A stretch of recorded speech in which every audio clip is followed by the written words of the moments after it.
শয়তানও কিন্তু সিংহাসনে বসে, দিন শেষে বসে ওর যে চেলা চামুন্ডা যারা আছে ওদেরকে ডাকে, ডেকে বলে আজকে কি করাইছো তোমরা।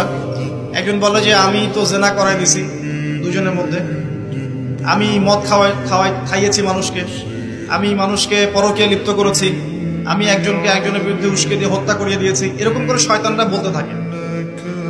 তো ইবলিস বলে না, তোমরা তেমন কোনো কাজ করতে পারো না।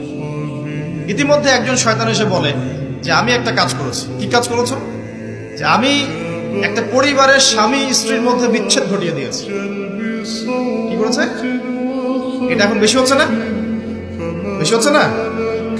আপনারা খবর রাখেন না মনে হয়, পড়াশোনা করে দেখেন, প্রতি ৩-৪ মিনিট একটা ডিভোর্সের ঘটনা ঘটে, প্রতি ৩-৪ মিনিটের। তো এবার শয়তান তাকে ডাকে, এদিকে আসো, তুমি একটা কাজের কাজ করেছো। তখন নিজের গলার যে মালা বা যেটা আমরা গোল্ড মেডেল বলি, অ্যাওয়ার্ড যেটা বলি, এটা তার গলায় সে পরিয়ে দেয়, দিয়ে বলে তুমি একটা কাজের কাজ করেছো।